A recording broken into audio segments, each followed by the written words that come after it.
Meus irmãos, abra, por gentileza, a sua Bíblia, no livro dos Salmos, na parte dos Salmos de romagem, registrado de maneira mais específica no Salmo de número 126. Salmos de número 126, nós iremos ler esse texto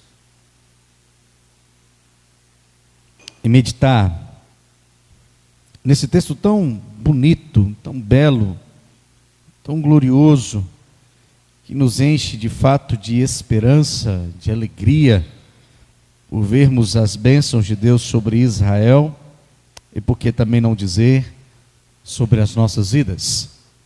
A palavra do Senhor diz assim: quando o Senhor restaurou a sorte de Sião, ficamos como quem sonha. Então a nossa boca se encheu de riso e a nossa língua de júbilo. E então entre as nações se dizia: grandes coisas o Senhor tem feito por eles.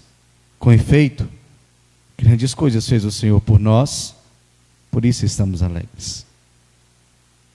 Restaura o Senhor a nossa sorte como as torrentes do Neguebe.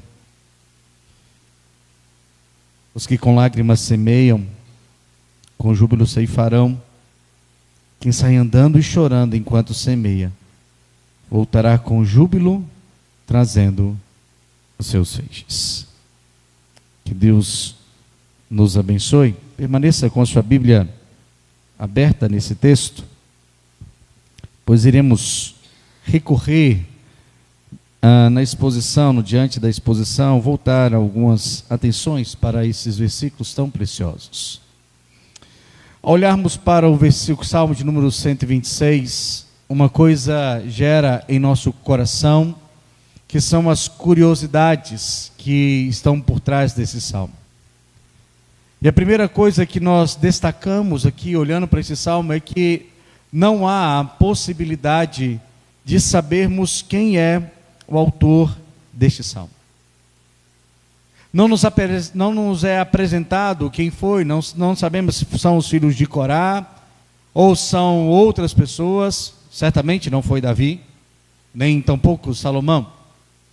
Mas embora não conhecendo quem é o autor dos salmos, nós podemos observar a história que o salmo nos permite ter.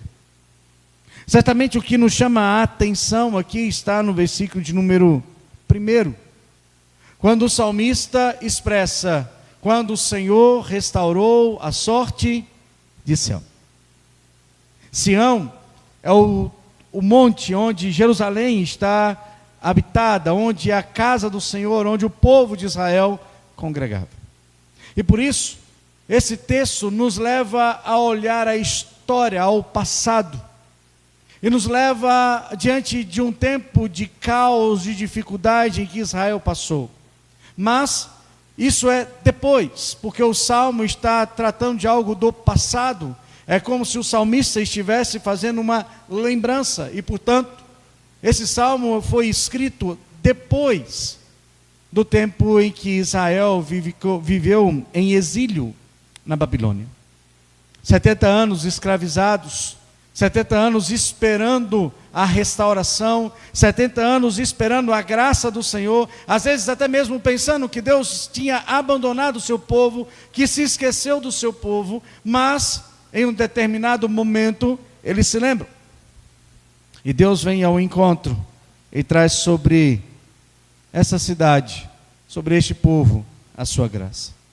Israel, que estava assolada, completamente destruída, com o templo destruído, bem como também os muros completamente destruídos, não havia esperança. E você pode até mesmo ver isso quando você ler o texto de Neemias. Quando chega informações para Neemias, uma carta vindo de algumas pessoas que ainda moravam em Jerusalém, Neemias questiona os seus irmãos: olha, como está o povo? E o relato faz com que o coração daquele que se tornaria o governador de Israel se entristece de maneira tão profunda, que ele chora de maneira copiosa. Ele apenas chora diante do Senhor e lamenta a situação do seu povo.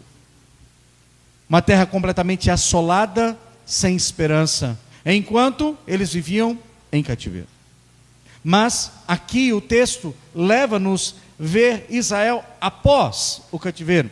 Portanto, eles estão celebrando, eles estão lembrando dos atos feitos de Deus sobre o seu povo, com aspecto de misericórdia, quando o Senhor libertou Israel. Então agora eles voltaram para Jerusalém, e estando em Jerusalém, podendo reconstruir o templo, reconstruir os muros.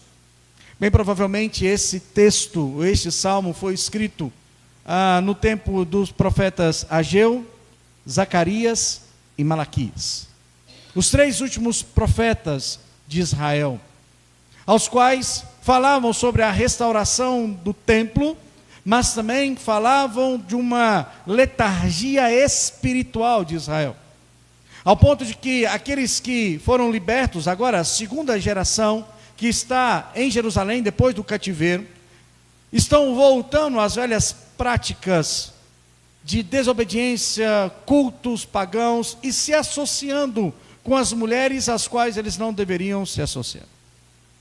Portanto, é dentro desse cenário que o Salmo se encontra.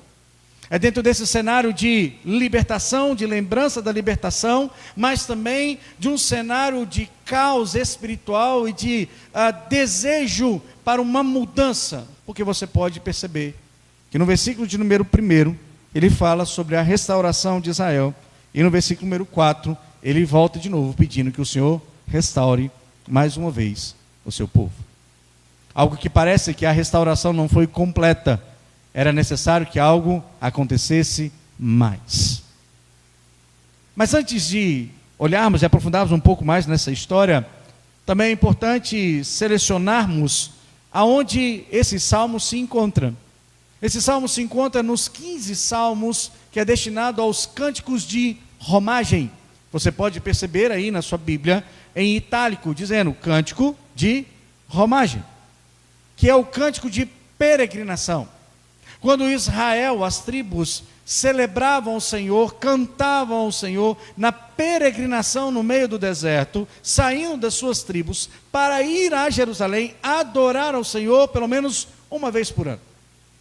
E então, enquanto eles saíam, eles cantavam essas canções para animar o povo e fazer lembrar dos grandes feitos do Senhor, para que então, em determinado momento, nos montes de Sião, aonde ali o Senhor ordena a sua bênção, conforme o Salmo de número 133, eles se reunissem e juntos celebrassem ao Senhor como um povo que adora ao Deus vivo.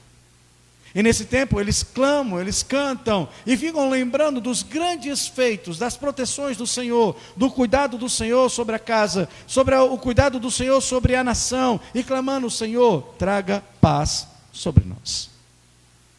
Portanto, dentro desses textos de salmos de romagem, é que nós encontramos as canções dos peregrinos, que subiam para Jerusalém para adorar ao Senhor.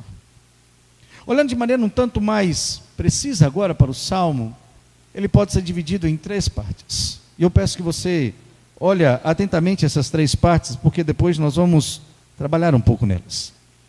A primeira parte se encontra no versículo número 1 e versículo número 3, que fala do passado, das lembranças daquilo que outrora Deus realizou. No versículo número 3, no versículo número 4, me perdoem, versículo 4, fala de algo do tempo presente, da realidade em que eles necessitavam, e portanto, pedidos aos quais eles clamam para aquele determinado momento. No versículo 5 e versículo 6, eles olham para o futuro, na esperança da graça do Senhor, do tempo em que o consolo do Senhor e o renovo do Senhor viria sobre eles. E talvez não é diferente das nossas vidas como cristãos. Certamente nós somos levados a olhar para o passado, olhar quem nós éramos e celebrar ao Senhor pelaquilo que Ele fez em nós, pela sua obra de salvação, pela condição miserável que vivíamos, mas agora remidos em Cristo. Esse texto também nos faz olhar para o presente das nossas necessidades espirituais hoje, porque talvez podemos estar, como no deserto do Negueb, esperançoso para uma água que vai saciar a nossa sede. E, portanto, passamos por momentos de crises, passamos por momentos de desesperança, passamos por momentos em que o nosso coração é assolado. Mas caminhamos por fé. Olhamos para o futuro, em que, embora podemos chorar num tempo presente, nós estamos fazendo algo pensando na eternidade. Os nossos olhos não estão aqui, mas os nossos olhos estão naquilo que nós colheremos, pela misericórdia e graça do Senhor, de maneira eterna, onde nós ceifaremos as bodas do Cordeiro e estaremos juntos com o Senhor para toda a eternidade. Portanto, a nossa vida também é dirigida por este salmo, quando nós olhamos para o passado, observamos o nosso presente e sonhamos com o nosso futuro. Vamos olhar para esse texto. Olhando então a primeira parte dele, que nos faz lembrar do passado.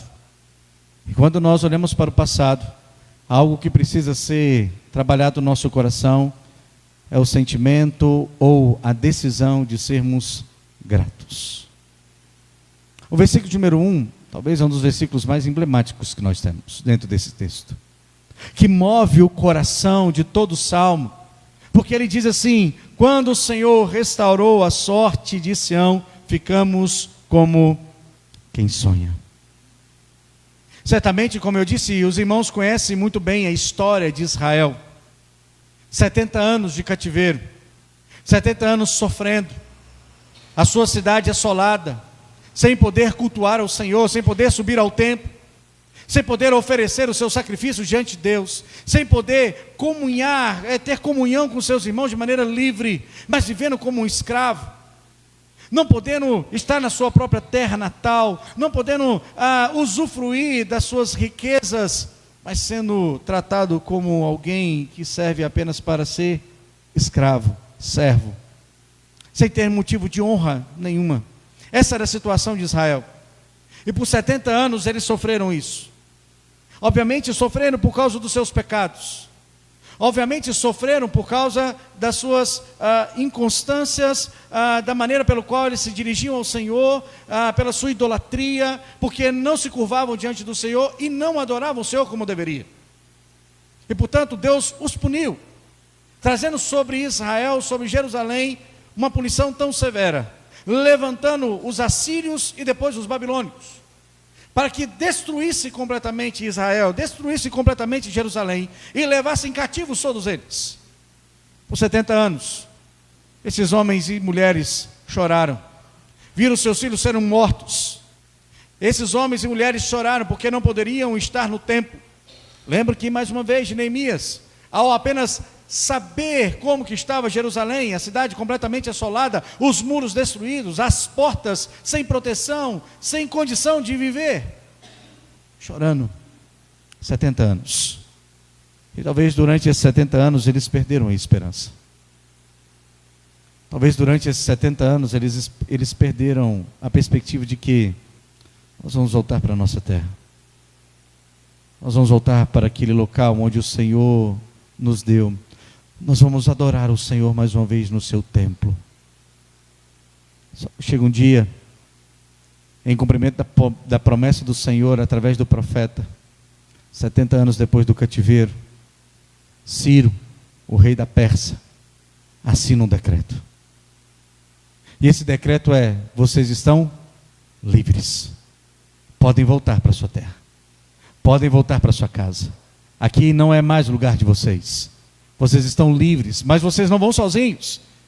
Vocês ainda receberão donativos para reconstruir a terra de vocês. Mas Ciro, o caminho é perigoso. Não se preocupem. Eu estarei enviando também exércitos que vai à frente de vocês, vai proteger vocês. Vocês vão voltar para a terra como se tudo estivesse tudo bem. Vocês vão ter todas as oportunidades para reconstruir a história de vocês na sua terra. Imagine isso chegando, depois de 70 anos, eles disseram assim: me belisca, eu estou sonhando. Não pode ser verdade. Nós vamos voltar para a nossa terra, nós vamos voltar para a nossa casa. Não é possível, isso é um sonho, não pode ser realidade. Deus ouviu as nossas orações, 70 anos sofrendo na mão desses nos nossos algozes, agora o rei assina e nos liberta. Que alegria! Vamos voltar para casa. É como se fosse um sonho. Às vezes, aquilo que Deus faz parece para nós algo incompreensível, até mesmo irreal. Parece que, como que Deus é tão bom assim, para fazer algo tão maravilhoso. Israel ficou como se estivesse sonhando. Talvez caíram na realidade só quando entraram em Jerusalém e viram as terras assoladas e falaram, nossa, tem muito trabalho para fazer. Mas algo que trouxe para eles foi o renovo da alegria. Se você olhar o versículo de número 2, na sua parte A, o texto vai dizer assim: então a nossa boca se encheu de riso e a nossa língua de júbilo. Agora, aquilo que era tristeza se transformou em alegria. Aquilo que assolava o coração deles e que tirou completamente a esperança, agora eles estão rindo à toa, eles estão com o sorriso completo nos lábios. Aonde eles passavam e diziam assim: nós vamos para casa, Deus nos ouviu, nós vamos para a nossa terra, nós vamos voltar para o nosso lar, nós poderemos cantar as canções do Senhor Deus. Porque enquanto eles estavam cativos, a alegria foi embora. Por favor, pega a sua Bíblia e vire algumas páginas. Vai lá no Salmo de número 137, por gentileza.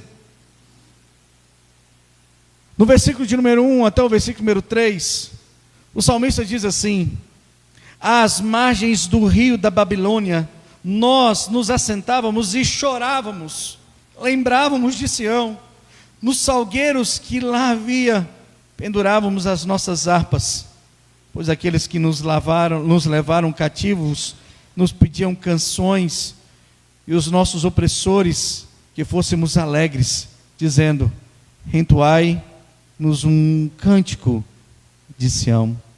Como, porém, haveríamos de entoar um cântico do Senhor em terra estranha? A realidade desse povo era uma realidade de tristeza.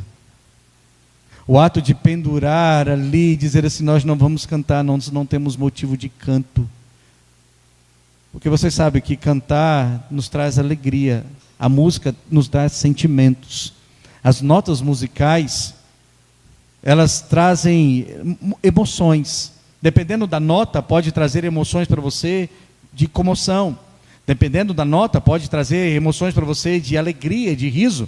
Não é à toa que você vai, por exemplo, num circo e tem aquela musiquinha aparecendo de palhaço. Por quê? Ela vai motivar você a rir. Quando você está dentro de um filme de terror, às vezes a cena nem é tão assustadora assim, mas a música que está por trás, o tom que é colocado, traz emoções. Israel diz assim: nós não podemos cantar porque nós não temos alegria. Nós não podemos cantar ao Senhor porque nós estamos em terra estranha. Em 70 anos nós perdemos a motivação de cantar porque estamos entristecidos. Mas quando eles recebem a notícia, eles estão alegres, jubilosos. Todos estão vendo. E a sua alegria é tão contagiante, porque as nações que estão ao redor começam a contemplar e dizer assim: olha o que Deus fez por eles. Olha como Deus deles é grande. Como o Senhor fez um grande milagre. Porque não era apenas Israel que estava em cativeiro. Havia outras nações ali também. E portanto, no meio das nações também cativas, eles olhavam e diziam: o Deus deles é grande, os libertou. E no final do versículo número 3, ele diz assim: com efeito, grandes coisas o Senhor fez por nós, de fato, por isso estamos alegres. A conclusão é: não foi apenas o decreto de Ciro que nos libertou. Quem nos libertou foi o nosso Deus. Foi o Senhor que veio ao nosso encontro. Foi o Senhor que nos trouxe a alegria. Foi o Senhor que trouxe para nós um renovo. Foi o Senhor que restaurou a nossa sorte. Nós voltaremos para a nossa casa porque Deus nos libertou. E portanto, por isso nós estamos alegres. Por isso nós cantamos. Por isso nós celebramos. Por isso nós vamos pegar de novo as nossas harpas e vamos adorar ao Senhor. Sabe, meus amados irmãos, olhar para esse texto me permita fazer uma aplicação em nossas vidas. Esse texto me faz também olhar para o passado. E quando nós olhamos para o passado, nós temos que olhar para quem nós éramos. Nós éramos filhos da perdição. Nós éramos inimigos de Deus. Nós éramos condenados ao fogo eterno. Mas Cristo restaurou a nossa sorte. Cristo nos libertou do cativeiro de Satanás. Cristo nos retirou das trevas e nos colocou na luz. Portanto, quando nós olhamos para o passado, nós celebramos ao Senhor pelo seu ato de misericórdia sobre as nossas vidas. Nós olhamos para o passado e nos alegramos e dizemos: como Deus é bom. Olha o que Deus fez por mim, como Cristo é generoso, como Cristo é maravilhoso, olha a redenção que Ele me trouxe. Hoje eu já não sou mais filho da ira, hoje eu não sou mais lançado à perdição, hoje eu sou filho de Deus, herdeiros das promessas, e estou aguardando o noivo, para que eu possa reinar juntamente com Ele. Olhar para o passado nos deve levar a agradecer a Deus pela obra bendita e testemunhar para as nações aquilo que Deus fez por nós. Mas também esse texto nos faz olhar para hoje. Observe, por favor, o versículo número 4. Porque o texto vai dizer o seguinte: há um pedido agora para aquele momento: restaura, Senhor, a nossa sorte, como as torrentes do Negueb. Lembra? No versículo número 1 ele diz: quando o Senhor restaurou, olhando para o passado, agora é um pedido presente, restaura, ou seja, Senhor, venha ao nosso encontro hoje, traga sobre nós a tua graça hoje, nesse momento. E o que Israel precisava de fato era ser nutrida, ser alimentada e saciada completamente. Lembra que eu disse no início, esse texto nos leva à história em que nos leva no passado de que Deus restaurou a sorte de Sião e eles retornaram para Israel. Porém, essa segunda geração está voltando aos rudimentos passados, não de olhar para a graça do Senhor, mas de olhar para os mesmos comportamentos dos seus pais e, portanto, vivendo uma vida de miséria novamente, olhando as dificuldades no tempo, como por exemplo no texto de Malaquias, dizendo: é muito difícil esse negócio de adorar ao Senhor, entregar um sacrifício verdadeiro, limpo, de adoração. Eles agradavam mais os homens do que a Deus, estavam deixando de cultuar o Senhor, havia uma sequidão espiritual em Israel, e o salmista aqui então diz: Senhor, por favor, traga sobre nós algo extraordinário, traga sobre o nosso coração, o nosso deserto, algo maravilhoso que vai saciar a nossa vida e trazer para nós esperança. É estranho dizer torrentes no Negueb, porque se você conhece um pouco de geografia e geografia bíblica, o Negueb não é um mar. O Negueb não é uma bacia. O Negueb, na verdade, é um deserto. Mas como ter torrentes de água no meio de um deserto? As montanhas acima de Israel, acontecia um fenômeno, uma chuva, onde o gelo derretia, e então, em uma determinada época do ano, havia uma grande torrente de águas, que passava no Negueb. O salmista está olhando para aquele tempo presente, olhando para o Negueb, completamente desértico, e dizendo: Senhor, como o Senhor faz com que esse lugar tenha vida, traga vida também, Israel.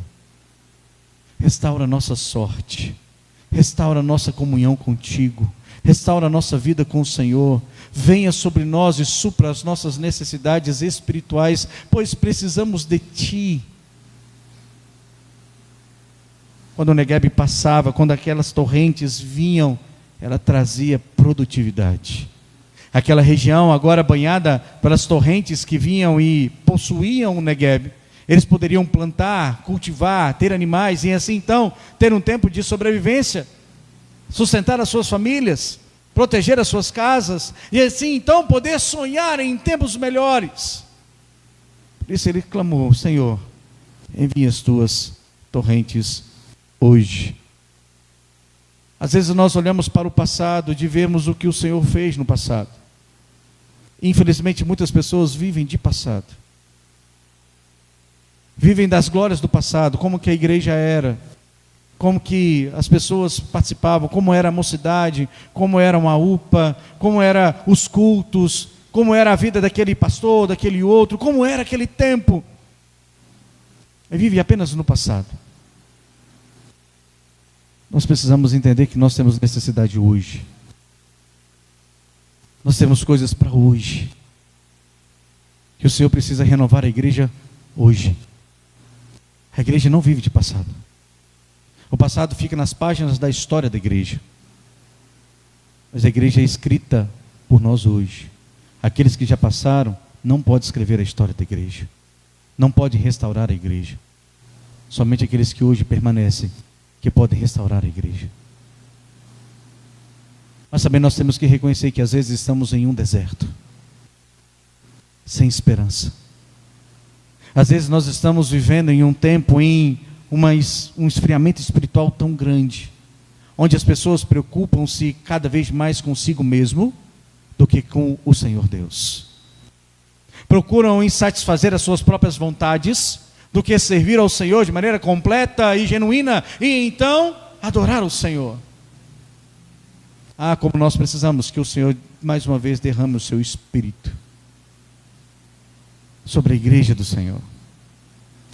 Nós ficamos olhando para a história e vendo os grandes avivamentos que aconteceu, que moveu grandes pessoas através de um pequeno grupo e um país inteiro foi tomado. E ficamos pensando: nossa, aquele tempo que era bom. Hoje nós temos que olhar e dizer: Senhor, aviva a tua igreja, aviva a tua obra em nós, traga sobre nós um novo agir, que o teu Santo Espírito venha sobre a igreja, aviva a tua igreja, fortaleça a tua igreja, renove, restaure a tua igreja, para que nós possamos não ser um deserto, mas ser torrentes de águas vivas, que edificam, que traz vida, que traz renovo, que traz frescor e que traz esperança. Talvez a sua vida está um deserto espiritual.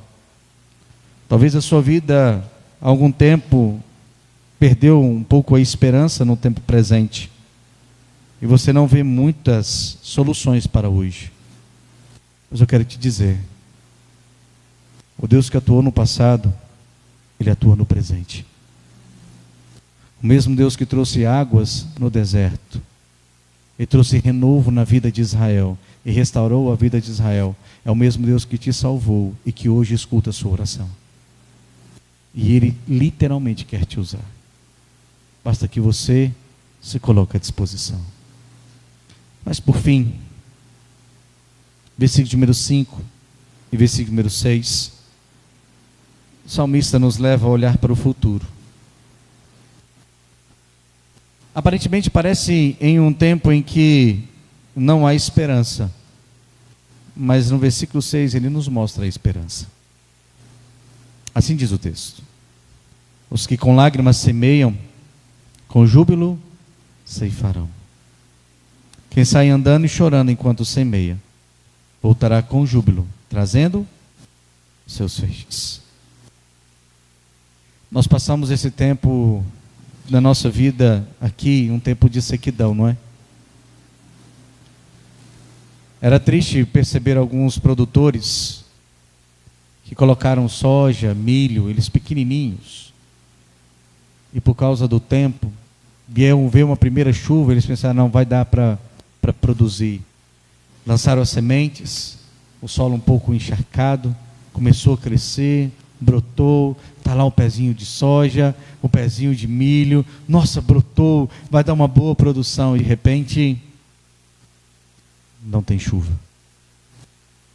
O milho começa a ficar pequeno, murchar, as folhas começam a morrer, a soja começa a ficar ruim.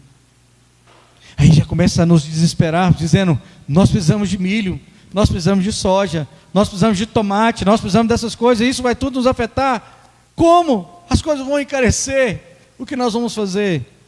Talvez muitos dos produtores nesse tempo saíram lançando a semente porque tinham que lançar a semente, mas chorando, dizendo assim: eu estou lançando à toa. Será que vai chover? Ou até mesmo dizendo: Senhor, manda chuva, para que possa ter produção, para que eu não perca tanto dinheiro assim, para que eu possa sustentar a minha casa, para que eu possa alimentar a minha família. Você tem que lembrar que talvez isso não te afete tanto aqui hoje, mas nesse tempo a cultura, a maneira de viver era agrícola. Então todos dependiam da terra. Mas como plantar quando não tem chuva? Como plantar no meio do deserto? Como plantar quando não tem esperança de que há uma nuvem que vai chover? E eles regavam, segundo o Salmo, as suas sementes com lágrimas, com choro, aparentemente sem esperança, como se estivesse fazendo algo inútil, como se estivesse fazendo algo que não tem valor. Estamos perdendo aqui o nosso tempo. Mas o salmista nos leva a olhar para o futuro. E ele diz: aquele que com lágrimas ceifeiam, com júbilo, aqueles com lágrimas semeiam, com júbilo ceifarão. Ele diz: aquilo que você faz aqui não é inútil. Certamente você vai recolher grandes e poderosos feixes. Você será sustentado. O seu futuro será glorioso. Mas com base em quê? Com base no Deus que fez no passado. Com base no Deus que faz no presente. E com base no Deus que tem promessas santas e que jamais uma das suas promessas não foi cumprida. Olhar para esse texto, olhando para o nosso futuro, eu tenho que olhar e dizer: o nosso trabalho como igreja, como cristãos, compensa. Podemos por muitas vezes chorar, podemos por muitas vezes enfrentar momentos difíceis, podemos muitas vezes viver tempos que não há aparentemente consolo para o coração, onde sai apenas dos nossos olhos lágrimas constantes. Mas a promessa do Senhor é que essas lágrimas serão enxutas. A promessa do Senhor é que o sofrimento terá fim. A promessa do Senhor é que aqueles que sofrem, mas que esperam no Senhor, serão renovados. A promessa do Senhor aqui sobre a igreja é que quando o noivo, o Cordeiro de Deus, voltar, aqueles que passaram nessa vida em sofrimento, angústias, mas que lançaram sobre Cristo todos os seus pesares, receberão do Senhor o galardão eterno e jamais terão fome, jamais terão sede, praga nenhuma mais chegará à sua tenda, porque todas as coisas passaram. É isso que o Senhor fará novo, tudo de novo. O seu passado fala muito sobre aquilo que Cristo fez por você. O seu presente mostra muito quanto você ama a Cristo e quanto você depende dele. E o seu futuro está nas mãos daquele que sustenta. Mas a minha pergunta para você nessa noite é: aonde será o seu futuro? Porque aqui, para alguns, vão colher grandes feixes, serão consolados. Para outros, não haverá consolo. Há um futuro certo para toda a humanidade. Há uma esperança para toda a humanidade. Uma esperança de alegria e uma esperança de morte. Aonde será o seu futuro? aonde você tem lançado a sua semente, aonde você tem colocado a sua esperança. Você tem vivido apenas do passado, mas não tem vivido o presente servindo ao Senhor? Não adianta. O seu futuro não será glorioso. Porque aquilo que você vive no presente testifica aquilo que Cristo fez por você no passado. E então dá a você a esperança de um futuro glorioso. A minha oração é que nós possamos ser gratos ao Senhor em todo o tempo, reconhecendo a graça do Senhor sobre nós. A minha oração é que no nosso tempo presente, eu e você possamos ser supridos por Cristo todos os dias e possamos encontrar consolo nesse tempo presente. E o meu desejo, do fundo do meu coração, é que você se renda completamente a Cristo Jesus, para que eu e você possamos ter um futuro glorioso na presença do nosso Deus, para toda a eternidade.